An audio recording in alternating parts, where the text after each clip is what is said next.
Channel 5 news நேயர்களுக்கு வணக்கம். இன்னைக்கு நம்ம பார்க்கக்கூடிய விஷயம் என்னன்னா, நேற்று கரூரில் நடந்த பாஜக சார்பாக நடத்தப்பட்ட ஒரு பொதுக்கூட்டத்தில் வந்து திரு அண்ணாமலை அவர்கள் வந்து பேசின பேச்சு தான். அதாவது பொய்யாமொழி குறித்தும் விளையாட்டுத்துறை அமைச்சர் குறித்தும் பேசியிருக்காங்க. உதயநிதி ஸ்டாலினுக்கு நான் சொல்றேன், நீ சரியான ஆளா இருந்தா, சரியான ஆளா நீ இருந்தீனா,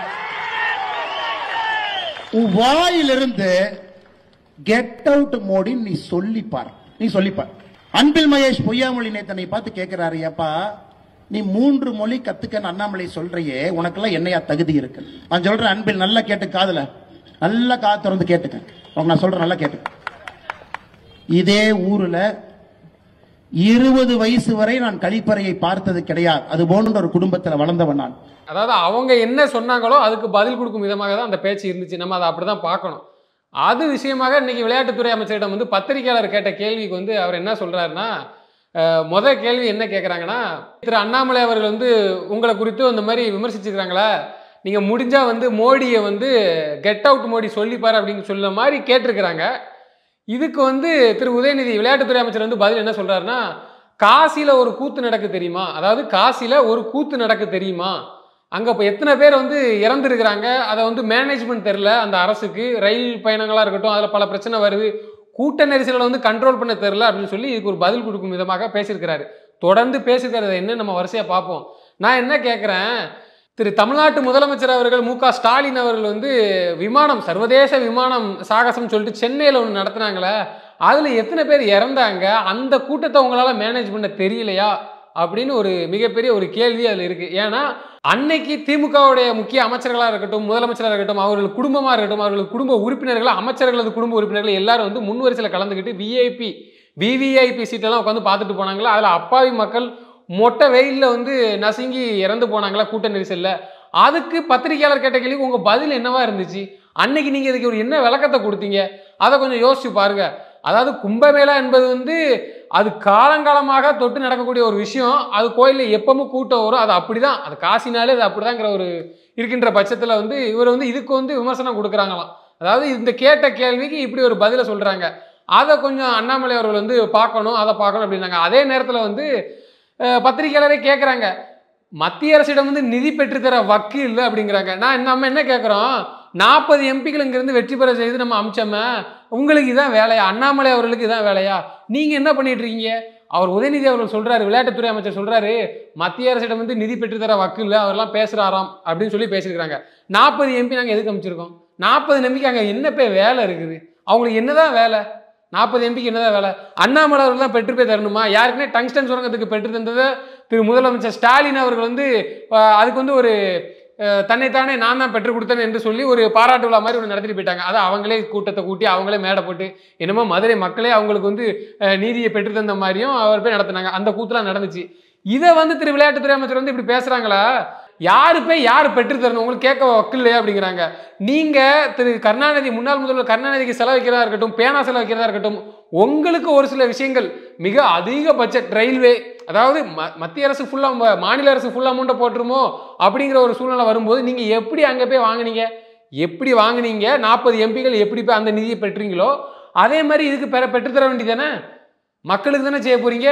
அன்னைக்கு மட்டும் அந்த நிதி மட்டும் உங்களுக்கு எப்படி கிடைக்குது? அப்போ உங்களுக்கு தேவையான நிதி மட்டும் அன்னைக்கு வந்து கிடைச்சிக்கிறது. அதே உங்களுக்கு தேவைன்னா மட்டும் முன்னாள் முதல்வர் கருணாநிதி அவர்களுக்கு வந்து நாணயம் இவங்க வந்து வெளியிட்டாதான் வந்து அதில் ஒரு எல்லாரும் வந்து பார்ப்பாங்களாம். முதல்வர் கருணாநிதி அவர்களுக்கு மத்திய அரசே வந்து அந்த நாணய வெளியிட்டு வந்து கொடுத்துருக்காங்கன்னா அது எவ்வளோ பெரிய விஷயங்கிற பார்க்கணும் சொல்லி அப்படி ஒரு கிரியேட் பண்ணணும், இப்படி தான் பண்ணணும்னு சொல்லி அன்னைக்கு நீங்கள் எப்படி போய் கூப்பிட்டீங்க, அதுக்கெல்லாம் எப்படி வந்தாங்க, அதே மாதிரி மக்களுக்கு தேவையான நிதியை வாங்கி கொடுக்க வேண்டியதானே. அப்போ உங்களுக்கு தேவைங்கிற நிதி மட்டும் எந்தெந்த விஷயத்துக்கு எதுக்கெல்லாம் கிடைச்சிருது ஈஸியாக, நீங்கள் அதாவது பார்லிமெண்ட்டில் போய் தர்க்கம் பண்ணாமே கிடைக்குது, அதே மாதிரி இதை பெற்றுக் கொடுக்க வேண்டியதானே. நம்ம மக்களுக்கு தானே சேவை செய்ய வரோம். சட்டமன்ற உறுப்பினர்கள், நாடாளுமன்ற உறுப்பினர்கள் யாருக்கு வேலை பார்க்குறீங்க? இல்லை உங்கள் அப்பா வீட்டு சொத்து, உங்கள் அப்பா வீட்டு சொத்து, அதே மாதிரி போக வேண்டியதானே. மக்கள் வரி பணத்தில் தானே நீங்கள் மாறி வந்து வாங்கிக்கிறீங்க, செய்கிறீங்க, மக்களுக்கு தானே சேவை செய்ய வரீங்க. அந்த நிதி எப்படி பெற முடிஞ்சதோ அதே மாதிரி இதுக்கும் பெற்றுக் கொடுக்க வேண்டியதானே. இன்னொன்று சொல்லியிருக்கிறாரு, வால் போஸ்ட் வந்து ஒட்டணும்னு சொல்லி அண்ணாமலை அவர்கள் வந்து சொல்லியிருந்தாங்க. நான் இது குறித்து வால் போஸ்ட்டே ஒட்டுவேன்னு சொல்லிட்டு, வால் போஸ்டா அப்படின்னு இவர் உதயநிதி அவர்கள் சொல்கிறாராம். வால் போஸ்ட் ஒட்டக்கூடிய கலாச்சாரம் பாரதிய ஜனதா கட்சியை பொறுத்த வரைக்கும் இன்னார் தான் ஒட்டணும், இன்னார் தான் ஒட்டியிருக்கோம், இவங்களை குறித்து கண்டித்துன்னு ஒட்டியிருக்கிறாங்க. நம்ம பார்த்துருப்போம், தொடர்ச்சியாக பார்த்துருப்போம். இந்த முக்குக்கு முக்கு சென்னையில் பல தெருக்களில் இவங்க என்ன பண்ணுவாங்கன்னா யாரு ஓட்டுனானே தெரியக்கூடாதான். அண்ணாமலை அவர்கள் மூஞ்ச பேய் மாதிரியும் போட்டோம், அதிமுக எடப்பாடி மூஞ்ச வந்து எதிர்கட்சி தலைவர் எடப்பாடி மூஞ்ச அவர்களை மூஞ்ச வந்து ஒரு மாதிரி அசிங்கப்படுத்தி கேவலமான அரசியல் செஞ்சது யாரு? கீழே பார்த்தீங்கன்னா அந்த பிரிண்ட்ல அதில் அவன் பெரிய மிஸ்டேக் பண்ணியிருப்பான். என்னன்னா அந்த கருப்பு சோப்பு வந்து பெயிண்ட் வந்து பிரிண்ட் ஆயிருக்கும் அந்த அவுட்லைன் கோடில். இந்த வால் போஸ்ட் கேவலமா, அதாவது நாங்க செய்யலையா ஆனா யாரோ செஞ்சுட்டாங்களா, இப்படி ஒரு அற்ப அரசியலை செய்யறது தான் திமுக பல பேர் குற்றம் சாட்டிருக்காங்க. இவர் வால் போஸ்ட்னு சொல்ல போய் நான் சொல்றேன், அவங்க வெளிப்படையா சொல்றாங்க ஆமாங்க இன்னாரு இதை பண்ணிருக்காங்க, நான் இது குறித்து கண்டித்து வால் போஸ்ட் விட்டோன்ட்டு. நீங்க எப்படி வால் போஸ்ட் விட்டுறீங்க? உங்களுக்கு நக்கல் அடிக்கணும், அசிங்கப்படுத்தணும், இது ஒரு கேவலமா? யாரு கேட்டா அந்த வால் போஸ்ட கழுதைய மாடு தான் திங்குது. இன்னொரு முக்கியமான கேள்வி பத்திரிகையாளர் கேட்டிருக்காங்க. என்ன கேட்டிருக்காங்கன்னா, திருமாவளவன் அவர்களும் விஜய் அவர்களிடம் வந்து சிபிஎஸ்இ ஸ்கூல்லாம் இருக்காமே, இவங்களும் சிபிஎஸ் ஸ்கூல் நடத்துறாங்களா, அதுக்கு அண்ணன் உதயநிதி அவர்கள், அதாவது விளையாட்டுத்துறை அமைச்சர் அண்ணன் மரியாதைக்குரிய உதயநிதி அவர்கள் என்ன பதில் சொல்றாருன்னா, ஏங்க இதெல்லாம் ஒரு கேள்வியா, இதெல்லாம் ஒரு கேள்வி, இதெல்லாம் நீங்க கேட்கக்கூடாது, அதை அப்ரூவ்டு பெற்று தான் நாங்கள் நடத்திட்டு இருக்கோம். யாருக்கு முட்டு கொடுக்குறீங்க? திரு விஜய் அவர்கள் மட்டும் சிபிஎஸ்இ ஸ்கூல் நடத்திருந்தா நீங்க பேசியிருப்பீங்களா, அதுக்கு ஒரு விளக்கம் கொடுத்துருப்பீங்களா?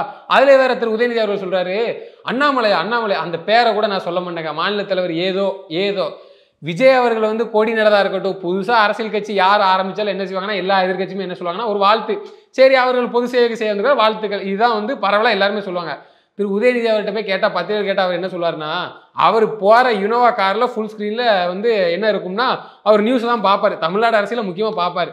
இதை வந்து அவர் சொல்லுவாராம், விளையாட்டு செய்திகள் நான் பார்க்கல. ஓ அப்படியா, யாரு கொடி ஏற்றிருக்காங்களா, தெரியலைங்க, எனக்கு தெரியலைங்க. அதாவது பத்திரிகைகள்ட்ட இப்படி ஒரு ஆளை வந்து வளர்த்து விடக்கூடாதான், இது அவங்க தொடர்ச்சியான பதிலாம். என்னமோ இவங்க பார்க்கவே மாட்டாங்க, விடிய சன் டிவியே பிரேக்கிங் நியூஸ்ல போட்டு தள்ளுது. சரி அதை கூட விட்டு தள்ளுங்க, இவங்க முழுக்க இதான் பார்ப்பாங்க, எதிர்கட்சி என்ன செய்யுது, அண்ணாமலை என்ன சொல்றாரு, விஜய் என்ன செய்யறாரு, இதுதான் திரு திமுக அவர்களுக்கும் தொடர்ச்சியாக வேலையும் கூட, அது மக்களுக்கு தெரியும். இது குறித்து கேட்டதுக்கு வந்து இதெல்லாம் நம்ம பேசக்கூடாது, அதெல்லாம் ஒரு விஷயமாங்க, இதெல்லாம் ஒரு விஷயமாங்க. யாருக்கு முட்டு கொடுக்குறீங்க? திமுக அமைச்சர்கள் எம்பிக்கள், திமுக அமைச்சர் எம்பி உறவினர்கள்ட்ட சிபிஎஸ்இ ஸ்கூல் இல்லையா? இப்ப இந்த விஷயம் கையில் எடுக்கும்போது ஏன் உங்களுக்கு அப்படியே ஷாக் ஆயிட்டு வாரீங்க? அவர் அண்ணாமலை அவர்கள் வந்து ஆதாரத்தோட புட்டு வைக்கிறாரு. பாருங்க ஒவ்வொரு நாளைக்கு ஒன்னொன்னு வெளியில வருது. திருமாவளவன் அவர்களுக்கே சிபிஎஸ்இ ஸ்கூல் இருக்கும், அந்த நிர்வாகத்துக்கு வந்து அவரே சேர்மனா இருப்பாருன்னு கேட்டா நமக்கே ஆச்சரியமா இருக்கு. ஓ இப்படிலாம் இருக்கா அப்படின்ட்டு. கடைசி பார்த்தா அங்க எல்கேஜி வரதான் நடத்துறோம், எல்கேஜி யூகேஜி வரதான் நடத்துறோம். ஹிந்தி இருக்கா இல்லையா அதுல? இப்ப அதான் கேள்வி. நீங்க ஒரு பக்கம் எதிர்க்கிறீங்களா, சரி அதை கூட விடுங்க, ஹிந்தி மூன்றாவது மொழி, அதுல எந்த லாங்குவேஜ்னாலும் வரலான்ட்டாங்க. உதயநிதி அவர்கள் இதுக்கு பதில் சொல்ல வேண்டியதானே? பத்திரிகையாளரே சந்திக்காத மோடி பத்திரிகையாளரே சந்திக்க மாட்டார். அவர் வந்து ஒரு முதல்ல அவர்கிட்ட போய் கேள்வி கேளுங்க. இந்த பேச்செல்லாம் பேசுறோமே, அதே நேரத்தில் நீங்க பத்திரிகையாளர் கேட்ட கேள்விக்கு என்ன பதில் சொல்றீங்கன்னு என்பது ஒரு மிகப்பெரிய ஒரு கேள்விக்குறியாவே இருக்குது. மக்கள் எல்லாரும் பார்த்துட்டு தான் இருக்கிறாங்க. இறுதியான ஒரு விளக்கம் மட்டும், திரு அண்ணாமலை அவர்கள் வந்து அன்பில் மகேஷ் குறித்து பேசின பேச்சு, திரு உதயநிதி விளையாட்டுத்துறை அமைச்சர் குறித்து பேசின பேச்சு, அந்த பேச்சை நம்ம பார்க்கும்போது மிக காட்டமாக வெளிப்படையாகவே பேசியிருந்தாங்க. ஏன்னா இவங்க வந்து மேடைக்கு மேடை தன்னைத்தானே திமுக வந்து இப்படி நாங்கள் அப்படி மக்களோட மக்களாக இருக்க போகிறோம், இது மக்களுக்கான பிறந்த கட்சி, மக்கள் சேவை செய்ய தொண்டை. முக்கியமான ஒரு கூத்து என்னன்னா, இது காமராஜர் ஆட்சி, அதாவது திரு ஸ்டாலின் அவர்கள் செய்கின்ற ஆட்சி காமராஜர் ஆட்சி. இது யார் சொல்றாங்கன்னா, திமுக காரங்க சொன்னா பரவாயில்ல, செல்வ பெருந்தகை காங்கிரஸ் கட்சி தலைவரை சேர்ந்த திரு செல்வ பெருந்தகை அவர்கள் சொல்றாங்க. கூட்டணி கட்சியில் திருமாவளவன் அவர்கள் வந்து சொல்லலை, ஏன்னா அவர் சொல்ல மாட்டார், ஏன்னா அவருக்கு நல்லா தெரியும். சரி வேற வழி இல்லை, கூட்டணியில் இருக்கிறோமே அப்படிங்கிற பேரில் அவர் சொல்ல மாட்டார். இதெல்லாம் உண்மையாக இருந்தானே சொல்லுவாங்க. காங்கிரஸ் கட்சி சொல்லுவாங்க, அது வழக்கமாக அவங்க சொல்லி தான் ஆகணும், ஏன்னா நம்ம தொடர்ச்சியாக அரசியலில் பார்த்துருப்போம். காமராஜர் ஆட்சின்னு சொல்றீங்களே, எத்தனை அமைச்சர் எத்தனை எம்எல்ஏ, நீங்கள் மக்களுக்கு தானே சேவை செஞ்சுருக்கீங்க. மத்தியில் இருக்கிற பாஜக தான் உங்களுக்கு நிதி தர மாட்டேங்குது, பெற்றுத்தர அண்ணாமலையை போய் பெற்று கொடுக்கணுங்கிறீங்க, 40 எம்பிக்கு வச்சுக்க போய் பெற வேண்டியதானே. அந்த நிதியை வாங்கி நீங்கள் வச்சுக்க போறீங்களா? மக்களுக்கு தானே செய்ய போறீங்க. மக்களுக்கு வேலை பார்க்கறதுக்கு எப்படியாச்சும் சேர்ந்து நீங்கள் நிதியை கேட்டு வர வேண்டியதானே. அப்போ நீங்கள் ப்ரெஸ்டேஜ் பார்க்குறீங்களா? நாங்கள் அப்படிலாம் அடிபணிஞ்சு போக மாட்டோம், அப்படிலாம் இது பண்ண வேண்டாம். பல்லாயிரம் கோடி உங்கள் மேலே ஊழல் சுமத்துறாங்களே, பல்லாயிரம் கோடி ஊழல் தொடர்பான நியூஸ் வருது, அதே நேரத்தில் ஊழலுக்கு ஃபைனு கடுமையாக கட்டிட்டு வெளியில் வரும்போது இந்த பணம்லாம் மட்டும் எப்படி வருது? நம்ம இந்த 2000 கோடிக்கு நம்ம வந்து தாங்குன்னு தாங்கிட்டு இருக்கிறோமே. உங்களுக்கு அவ்வளோ கொள்கையில் உறுதியாக இருந்தீங்கன்னா நாங்கள் இதெல்லாம் பண்ண மாட்டோம், தமிழ்நாட்டில் வந்து பாஜக எடுபடிலாம் அங்கே வந்து வேவாது அது இதுன்னு சொல்கிறீங்கல்ல, அப்போ நீங்களும் நடத்திட்டு போக வேண்டியதுன்னா 2000 கோடி ஒரு விஷயமா? கலைஞர் கருணாநிதி அவர்களுக்கு பேனா சிலை வைக்கிறதுக்கும் இப்போ ஒரு அரங்கு, பன்னாட்டு அரங்கு, எல்லாரும் வந்து அதில் உட்காந்து அரங்கு வந்து பண்ணணுமா? யார் கேட்டா? அப்படிங்கிறது யார் கேட்டா? மக்கள் கேட்டார்களா அப்படின்னு இப்போ மக்களே வந்து கேட்குறாங்க. என்னன்னா இதுக்கு இத்தனாயிரம் கோடி, இதுக்கு இத்தனாயிரம் கோடி. அந்த கட்டடக்கலையை வந்து திமுக பொறுத்த வரைக்கும் என்னன்னா, அவங்க ஆட்சியில் வந்து பரபரப்பாக நடக்கும். அதில் ஒரு மிகப்பெரிய விமர்சன குற்றச்சாட்டு என்ன வைக்கிறாங்கன்னா, ஏன்னா அப்போ தான் அந்த டெண்டர் எடுத்து ஊழல் பண்ண முடியும். எப்படி இப்போ பள்ளிக்கூடம் கட்டுறாங்கன்னா மேலே வந்து பொத்தடின்னு உழுது இல்லை, அப்படி பஸ் ஸ்டாண்டில் போய் நின்னா பஸ் ஸ்டாண்டு தூணை சொரிஞ்சோம்னா மண்ணா வருதுல. இது எதுக்குன்னா, பில்டிங் எங்கே பார்த்தாலும் பாலம், எங்கே பார்த்தாலும் திமுக பாலம். இந்த 50 ஆண்டுகள் திமுக வரலாறுல பழைய பாலங்கள்லாம் போய் பாருங்க, கல்வெட்டில் பாருங்க, அவர் பேர் இருக்கும், இவர் பேர் இருக்கும். ஏன்னா அவங்க என்ன சொல்றாங்கன்னா, பொதுப்பணித்துறையில வந்து அதிகமான கட்டடங்களை வந்து அவசர அவசரமா திமுக வந்து இந்த அந்த அப்படி காமிக்கிறாங்களாமா. இவர் கலைஞர் ஆட்சியில் கட்டப்பட்டது, நாங்க வந்து அதை சாதனை செஞ்சோம், அதை செஞ்சது தரமா செய்ய வேண்டியதான்னு சொல்லிட்டு மக்களை இப்போ வந்து கும்பிடுறாங்க. ஏன்னா தொடர்ச்சி அதோடைய தாக்கம் வந்து தெரியுது. இவங்க கட்டின பில்டிங்லையும் சரி, இவங்க கட்டின ஸ்கூல்லையும் சரி, நம்ம தொடர்ச்சியா பார்த்துட்டு வரோம். இடிஞ்சு விழுது, இடிஞ்சு விழுது, கெட்டதுக்கு முன்னாடியே பிஞ்சு விழுது, சொரிஞ்சா மண் வருது. இப்போ இதுக்கெல்லாம் மட்டும் நிதி எப்படி இருக்கு? 2000 கோடிக்கு என்ன அப்படி பிடிச்சிட்டு இருக்கிறோம். இதை வந்து மூத்த அரசியல்வாதிகளே, மூத்த பத்திரிகையாளரே போன்ற பல பேர் வந்து இதை வந்து விமர்சிச்சுட்டு வராங்க. இப்போ மிகப்பெரிய ஒரு கேள்விக்குறி, ஹிந்தி வேண்டாம்னா நீங்க ஸ்டடியா நின்னுங்க, திராவிட கொள்கையில, பெரியார் வகுத்து கொடுத்த கொள்கையில, ஈவேரா வகுத்து கொடுத்த கொள்கையில நின்று சாதிச்சுட்டு போங்க. அவங்க தேர்தல் அறிக்கையே சொல்றாங்க. திரு அண்ணாமலை அவர் வந்து தேர்தல் அறிக்கை என்ன சொல்றாங்க, நான் இதை வச்சுதாங்க நாங்கள் தேர்தலை சந்திக்க போறோம் அப்படின்ட்டாங்க. முடிஞ்சுது, மொத்தமும் முடிஞ்சுது. இதுல இங்க எங்க இருக்கு யார் வந்து, அதாவது என்ன சந்திரபாத அரசியல், மக்கள் ஓட்டை வாங்கணும், வேற வழியே இல்லை அப்படின்னு சொல்லி யார் அரசியல் பண்றாங்கன்னு இதுலேயே உங்களுக்கு தெரியும். நீ ஓட்டு போட்டா போடு, போடாட்டி போ, மும்மொழி கொள்கையை முன்னிறுத்தி தான் நாங்கள் தேர்தலை கேட்க போறோம்னு சொல்லிட்டாங்க. முடிஞ்சுது, மொத்த கதைக்கு வந்து வேட்டு வச்ச மாதிரி ஆயிட்டு. களத்தில் சந்திச்சுட்டு போங்க. நீங்க தான் சொல்றீங்களா தமிழ்நாட்டு மக்களை யாராலும் மாற்ற முடியாது, அவர்கள் எங்களுக்கு தான் ஓட்டு போடுவார்கள், அப்படி இப்படின்னு சொல்றீங்களா. சிறுபான்மைகளுக்கு பாதுகாப்பான ஒரே இயக்கம் திமுக, திராவிட இயக்கம். ஓட்டு போட்டு வாங்கிட்டு போங்க, 26 தேர்தலில் தெரிஞ்சிட போது. இப்போ இதுக்கெல்லாம் மட்டும் பணம் வந்துடும். ஆனால் அந்த 2000 கோடி நம்ம கேட்டு பெறாதுக்கு அவ்வளோ ஸ்ட்ராங்காக இருக்கிறோம். நம்ம என்ன பண்ணணும்னா, நாங்களே நடத்திக்கிறோங்க, எங்கள் வீட்டு பிள்ளை, அதாவது எங்க பிள்ளைங்க எல்லாம் என்ன ஸ்டாலின் அவர்களை வந்து அப்பான்னு கூப்பிடுறாங்களா, தந்தை அவர்கள் எப்படியேப்பட்ட செயலை செய்யணும்னு சொல்லிட்டு இப்போ எல்லாரும் என்ன சொல்லி விமர்சிட்டு வராங்கன்னா, அப்போ அவங்களே நடத்திட்டு போட்டு ஸ்டாலின் அவர்கள் எடுத்த முடிவு சரிதான், அவர்கள் மும்மொழி கொள்கையை வேண்டாம் என்று சொல்கிறார்கள், அப்போ மாநில அரசு நிதியிலே நடத்திட்டு போங்க. 2000 கோடி தானேங்க, எத்தனாயிரம் கோடி வந்து கருப்பு பணங்கிறாங்க, பிடிபட்டுதுங்கிறாங்க, அதுங்கிறாங்க. ஆஃப்டர் ஆல் 2000 கோடி தான் தரமுட்டுக்கிறாங்க. இதை மாநில அரசெல்லாம் நடத்த முடியாதா? முடியாது என்று திரு ஸ்டாலின் அவர்கள் சொன்னால், வெளிப்படையாக சொன்னால் பதவி விலகுங்கள். இது நான் சொல்லலை. இப்படிதான் எடப்பாடி பழனிசாமி ஆட்சியில் இருக்கும்போது பதவி விலகுங்கள், பதவி விலகுங்கள், பதவி விலகுங்கள், வீட்டு வாசலில் இருந்து சொல்லுவார், கருப்பு கொடியை பிடிச்சிக்கிட்டு மாஸ்கை போட்டு பதவி விலகுங்கள். கேட்டால் அவருக்கு ஆட்சி நடத்த தெரியல, கேட்டால் அவர்களுக்கு ஆட்சி நடத்த தெரியல. அப்போ முடியாது நீங்களே வெளிப்படையாக சொல்லிட்டு போனீங்கன்னா சொல்லிட்டு போங்க, பதவி விலகிட்டு போங்க, கொடுத்துட்டு கீழே வச்சுட்டு போங்க. ஏங்க எங்களால் முடியலைங்க, கடன் 8 லட்சம் கோடி, யார்கிட்ட 9 தெரியல, 8 லட்சம் கோடி கடன் ஆகிட்டீங்களா, முடியல, வச்சுட்டு போங்க. முடியும்னா அதை எடுத்து நடத்தணும். ஏன்னா நம்ம அந்த கொள்கையில் உறுதியாக இருக்கிறோம், திராவிட கொள்கை தான், பெரியார் மண்ணு தான், இங்கே ஹிந்திக்கு வேலை இல்லைன்னா தைரியமாக நடத்திட்டு போங்க. இதை ஒன்று 1 லட்சம் கோடியா? மெட்ரோ ப்ராஜெக்ட்டுக்கு எப்படி 63,000 கோடி உங்களுக்கு வந்துச்சு? பெரிய போராட்டமே எதுவுமே நீங்கள் பண்ணல, அது மட்டும் எப்படி உங்களுக்கு கொடுத்துட்டாங்க? அப்போ அது மேலே உங்களுக்கு வாங்க தெரியல, அப்போ நீங்கள் அவங்களுக்கு அக்கறை இல்லை. அப்படிதான் அப்படி பார்க்க முடியும். மக்கள் எல்லாரும் அப்படிதான் பார்ப்பாங்க. ஏன்னா இந்த விஷயம் வந்து மும்மொழி கொள்கையா திரும்ப ஒரு போராட்டமா இவன் அப்படி வெடிக்கிற மாதிரி நீங்களா கிரியேட் பண்ணி விட்றீங்களே.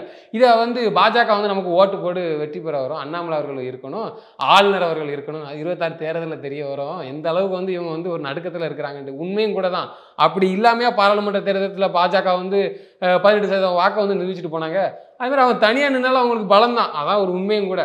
என் மேலே பல்வேறு விமர்சனங்கள், இது மதவாத கட்சி, இந்துத்துவ கட்சின்னு சொல்லி பல்வேறு விமர்சனங்கள் வச்சாலும் தனியாக சந்திக்கிறது எவ்வளோ பெரிய விஷயம். ஏன்னா ஓட்டு தான் போட மாட்டாங்களே தமிழ்நாட்டு மக்களில், திராவிட சிந்தனை உள்ளவர்கள்ல, திமுகவுடைய அரண்ல அவங்க எப்படி போட்ட போகிறாங்க? தேர்தலில் சந்திச்சுட்டு போங்க. எனவே மக்களே, இவர்கள் செய்த பித்தலாட்டங்கள் வந்து ஒன்றொன்றும் வெளியில் அவ்வப்போது வந்து கொண்டிருக்கிறது. அதை திரு அண்ணாமலை அவர்கள் தோலுரித்து காட்டுகிறார் என்பதை ஒரு யதார்த்தமான ஒரு உண்மையும் கூட. நன்றி, வணக்கம்.